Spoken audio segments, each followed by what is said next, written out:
"I just want to check my balance," said the 70-year-old man. The manager laughed until he saw the numbers on his balance. Samuel stood in the elite lobby, his grease-stained beanie making the millionaires cringe. When Taylor sneered and called security to throw out the trash, Samuel pushed a tattered bank book across the marble. The laughter died the second the screen loaded a balance that shouldn't legally exist. Taylor's face went white. "The story is just getting interesting. I'd love to know where you're watching from. Drop your country in the comments. If you haven't yet, subscribe now to help us spread these powerful stories." "I just want to check my balance," Samuel Douglas said, his voice steady despite the weight of the silence that followed. He stood at the high counter of the investment firm, his calloused hands resting near a small, leather-bound bank book that had seen better decades. He was 70 years old, wearing a faded work jacket and a gray knit beanie pulled low over his ears to keep out the morning chill. Taylor Watson, the branch manager, didn't even look at the book. He leaned back in his chair, his expensive silk tie catching the light as he let out a short, sharp laugh that sounded more like a bark. "Sir, I think you've walked into the wrong building," Taylor said, loud enough for the two younger associates at the nearby desks to stop typing. "The city mission is 3 blocks east, and if you're looking to break a 20, there's a check-cashing joint next to the laundromat on 4th. Samuel didn't move. He didn't look embarrassed, and he didn't look angry. He just pushed the bank book an inch closer to the manager. "I've been banking here since this place was a single-story brick office," Samuel replied quietly. "I'm not looking for the mission. I'm looking for my numbers." Taylor's smile didn't reach his eyes. It was the kind of smile used by people who believe their time is worth more than the person standing in front of them. He stood up, smoothing the front of his suit jacket, and walked around the desk to stand directly across from Samuel. He was 52, smelled of expensive cologne, and carried the posture of a man who had never spent a day working with his hands. "Look at where you are, mister." Taylor paused, glancing at the name on the ledger with a look of pure disbelief. "Douglas. This isn't a walk-in retail bank. We handle private equity, high-yield portfolios, and institutional investors. We don't do checking balances for people off the street." He lowered his voice, but the edge of his tone remained sharp. "Honestly, your presence is making my clients uncomfortable. If you don't leave on your own, I'm going to have to ask security to assist you." In the background, a woman in a designer coat giggled, covering her mouth with a manicured hand. Samuel noticed it, but he kept his eyes locked on Taylor. He had spent 40 years laying the very foundations these people walked on, working as a master mason and laborer when the city was still being built. He knew what it felt like to be ignored, but he had reached an age where he no longer allowed himself to be invisible. "The card in that book says First National," Samuel said, his finger tapping the leather. "The sign outside says First National. If the money I put in here over 30 years is still here, then I'm a client. Now, scan the book." Taylor huffed, a sound of pure exasperation. He reached down, picked up the bank book with 2 fingers as if it were contaminated, and tossed it back toward Samuel. It hit the marble counter with a dull thud. "That's a relic, Samuel. Probably from an account that's been dormant and eaten up by fees since the 90s. I'm not wasting my teller's time. Go to the community bank down the street. They handle your kind of accounts." Samuel picked up the book and tucked it back into his jacket pocket. He didn't beg, and he didn't argue. He simply reached into his other pocket and pulled out a small, modern smartphone. He tapped a few buttons and held it up. "I'm not leaving until I see my balance, Taylor. And just so we're clear, I've been recording this since I walked through those doors." The manager's face turned a deep, blotchy red. The professional mask was slipping, revealing a panicked aggression underneath. "You're recording in a private financial institution? That's it. Security," he shouted, waving his arm toward the front entrance where 2 guards were already starting to uncross their arms. Samuel stood his ground, a small, knowing smile playing on his lips. It wasn't the smile of a confused old man. It was the smile of someone who knew exactly how much power was about to shift. "You should have just checked the balance, Taylor," Samuel whispered. "It would have saved you a lot of trouble." Taylor Watson didn't wait for Samuel to lower his phone. He snapped his fingers, a sharp, impatient sound that signaled the two guards standing near the heavy glass entrance. "Mark, Stephen, get over here," Taylor barked, his face twisting into a mask of corporate authority. "This man is recording private clients and refusing to leave. Escort him out now." Mark and Stephen approached with the heavy, rhythmic tread of men who spent 10 hours a day on hard floors. Mark was older, with graying hair and a look of tired reluctance, while Stephen was younger, his shoulders squared as if he had something to prove. They stopped on either side of Samuel, creating a physical wall that cut him off from the rest of the lobby. "Sir, you heard the manager," Stephen said, his hand hovering near his belt. "It's time to go. Let's do this the easy way." Samuel didn't flinch. He didn't even put his phone away. He looked at Mark, the older guard, and saw the hesitation in the man's eyes. "I'm not here to cause trouble, Mark," Samuel said quietly, using the man's name from his badge. "I'm just here to check my balance." A man shouldn't be thrown out of his own bank for asking to see his own hard-earned money. Behind them, the whispering grew louder.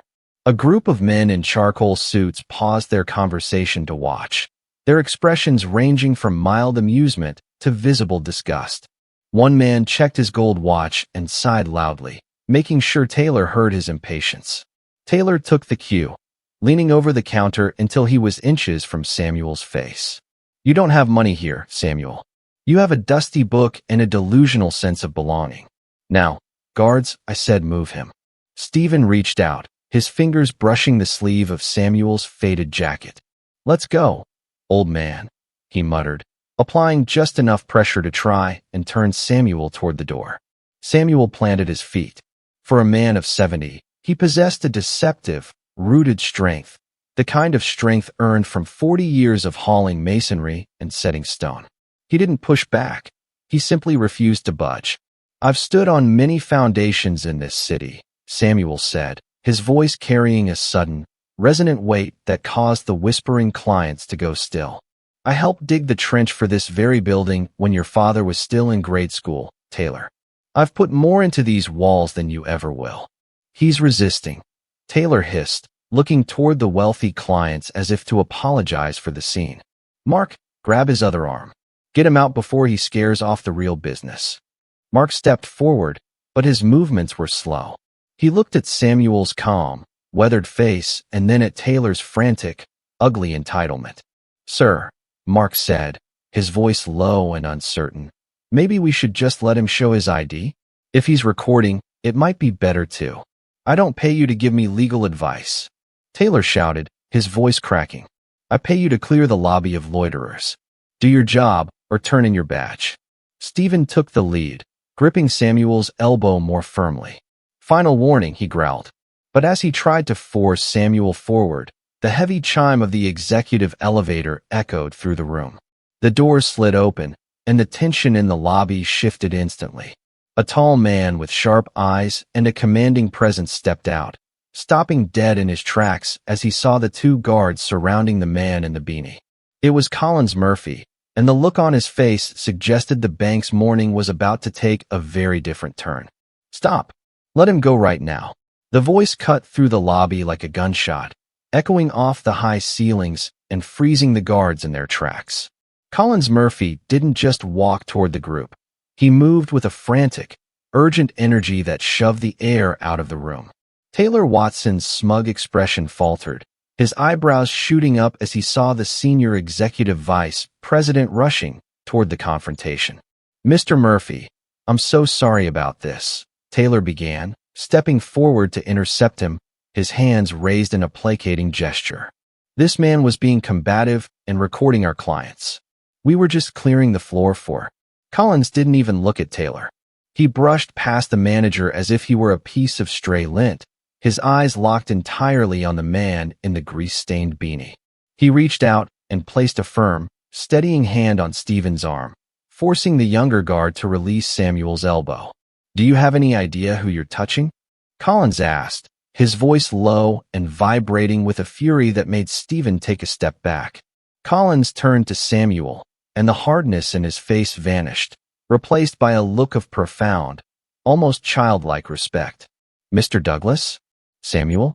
Is that really you?" Samuel adjusted his jacket, his breathing calm and rhythmic. He looked at the tall, powerful executive and a slow, recognizing warmth spread across his weathered face. "Hello, Collins. It's been a long time. I see you finally traded in that cracked hard hat for a silk tie." The lobby went dead silent. The wealthy clients who had been snickering moments ago now stood frozen, watching the most powerful man in the building treat a man they had deemed a vagrant like royalty. "I wouldn't be wearing this tie if it wasn't for you," Collins said, his voice thick with emotion. He turned to the crowd, his gaze landing on Taylor, who looked like he wanted the floor to swallow him whole. 25 years ago, I was a kid with no direction, working a shovel on a site where Samuel was the lead mason. When I couldn't afford tuition for my night classes, this man didn't just give me the money. He sat me down every lunch break for 2 years and taught me how to read a balance sheet and how to value land. Collins looked back at Samuel, his voice dropping to a hum. "He's the reason I went into finance. He's the sharpest mind I've ever met, and you're treating him like a trespasser?" "Collins, I had no idea," Taylor stammered, his face turning a sickly shade of gray. He didn't have an appointment, and his appearance. "I assumed." "You assumed wrong, Taylor. You assumed based on a jacket and a hat," Collins snapped, stepping closer into the manager's space. "Mr. Douglas is more than just an old friend. He's been a private client of this institution since before your father hired you. He's one of the reasons this bank survived the '08 crash without a bailout." Samuel stood quietly through the praise, his hands tucked into his pockets. He wasn't gloating. He just looked tired of the spectacle. "I just wanted to check my numbers, Collins," Samuel said softly. "But Taylor here says my book is a relic and my money belongs at a check-cashing joint." Collins' jaw tightened. He looked at the leather-bound book Samuel held and then at the trembling manager. "Is that right, Taylor? Well, since you're so concerned with efficiency, you're going to be the one to personally log him in. Right now."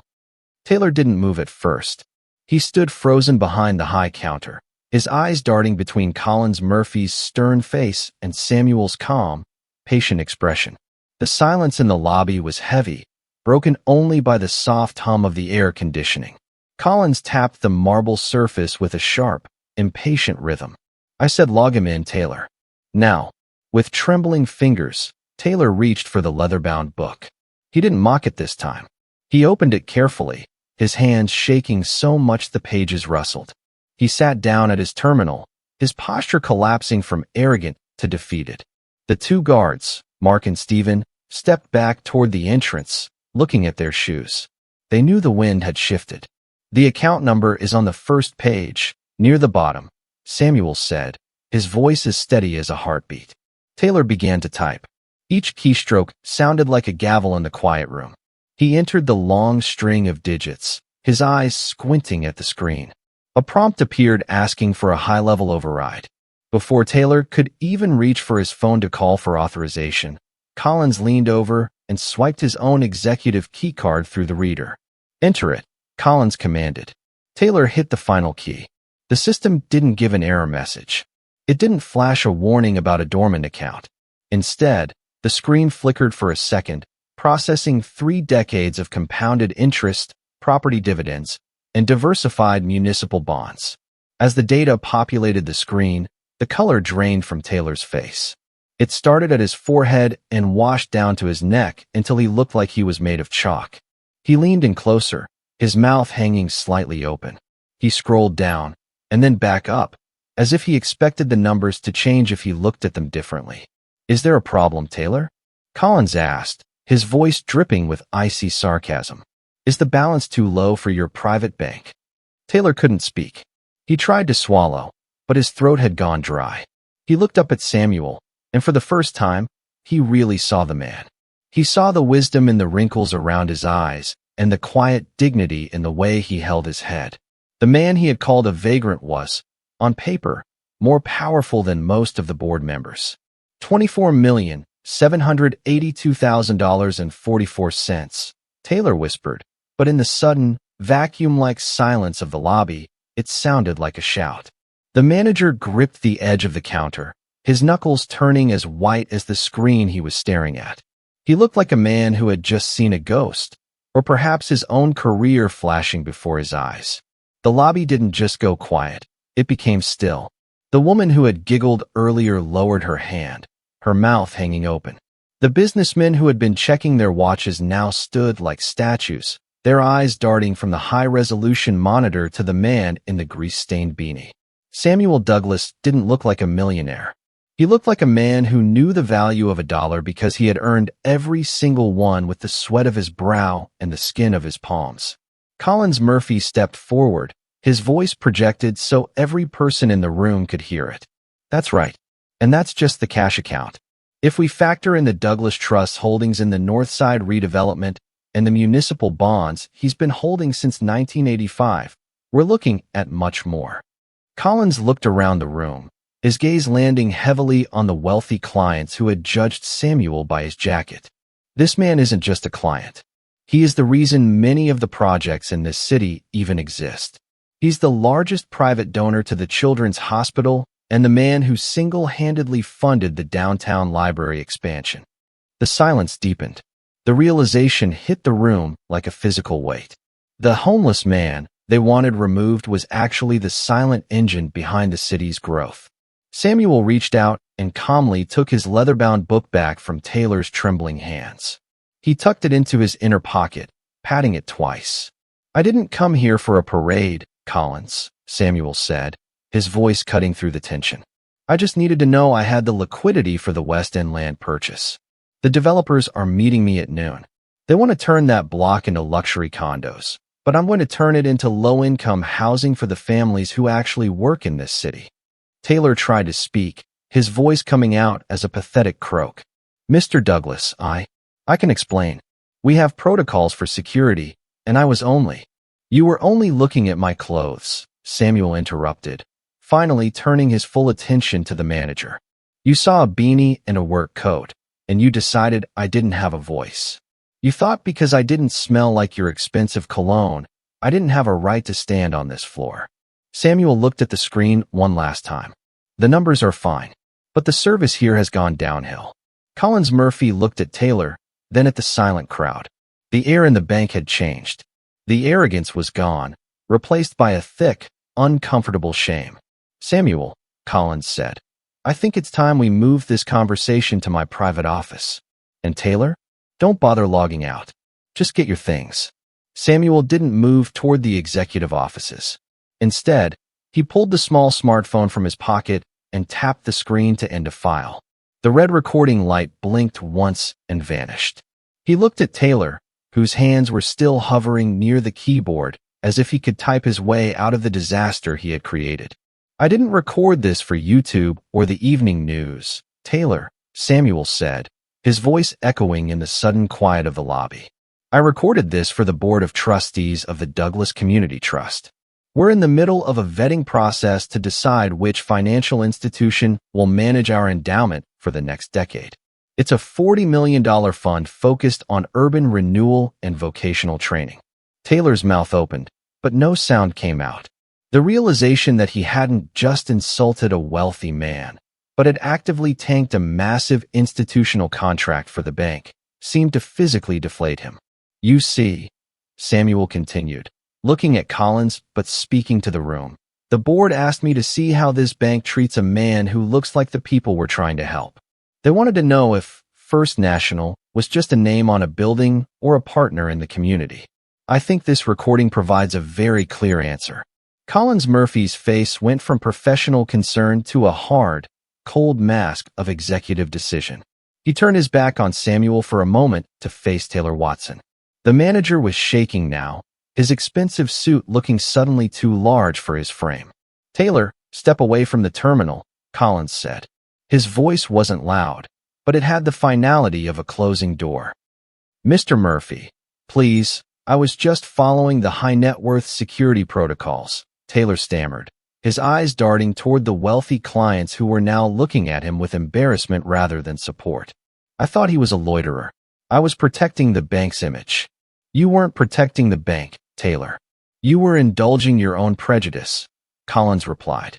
"You violated our fair banking policies, you engaged in blatant racial profiling, And you just cost this firm a $40 million partnership in front of a dozen witnesses. That isn't a mistake. That's gross misconduct. Collins reached over the counter, took Taylor's laminated ID badge from his lanyard, and snapped it off the clip.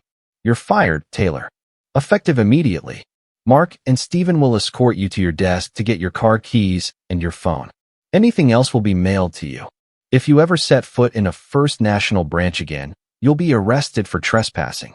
The guards, who had been ready to throw Samuel out moments ago, now moved with the same efficiency toward Taylor.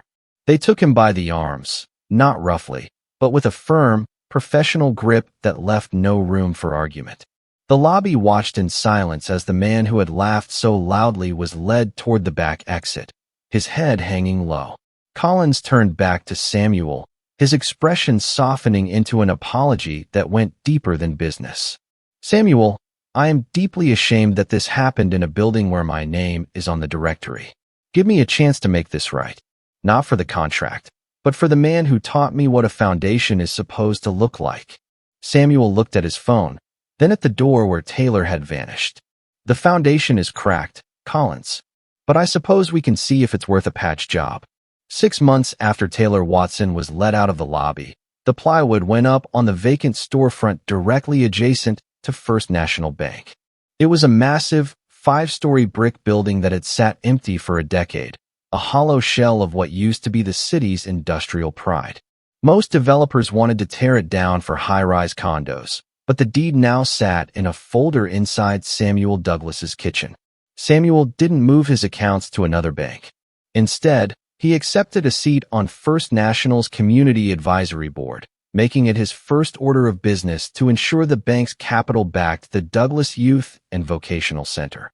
He arrived at the grand opening not in a tuxedo, but in a clean version of the same work jacket and his signature gray beanie. Collins Murphy stood by his side as Samuel cut the ribbon. The lobby of the new center didn't have marble floors or expensive cologne hanging in the air. It smelled of fresh sawdust and new paint. In the basement, master masons and electricians were already setting up workstations to teach local teenagers the trades that had built Samuel's fortune. You could have retired to an island with $24 million, Samuel, Collins said, watching a group of kids marvel at the new computer lab on the second floor. Why spend the energy on a construction site at 70? Samuel looked at a young man in a worn hoodie who was nervously eyeing a set of blueprints. The boy reminded him of Collins 25 years ago, and of himself 50 years before that. Money in a vault is just paper and ink, Collins, Samuel replied. It doesn't breathe. It doesn't grow unless you plant it in people. As the afternoon sun hit the brickwork of the new center, Samuel walked over to the young man with the blueprints. He didn't ask about his background or his bank balance. He simply pointed to a measurement on the page and began to explain the importance of a solid foundation. The bank next door still served the wealthy and the powerful, but the shadow it cast no longer felt cold. Every week, Samuel still walked into First National to check his balance. He didn't do it because he was worried about the numbers, but because he wanted to make sure the new staff remembered his face. He wanted to ensure that the next person who walked in with worn-out shoes and a simple coat was met with a greeting instead of a laugh. He had proven that true wealth wasn't what he kept in the bank, but the legacy he was building across the street, one brick, one student, and one life at a time. Samuel Douglas didn't just leave the bank with his balance that day. He left with a promise to never let another person be silenced by a suit. He proved that the most valuable thing a person can own is their character, and the most powerful thing they can do is use their success to build a floor for someone else to stand on. Samuel's journey from the invisible laborer to the city's greatest benefactor reminds us that we should never judge a book by its cover, especially when that book contains a lifetime of wisdom and a heart of gold. If Samuel's story of dignity and triumph moved you, please hit the like button and share this video to spread the message. Don't forget to subscribe and turn on notifications so you never miss another inspiring story of justice and transformation. Thank you for watching.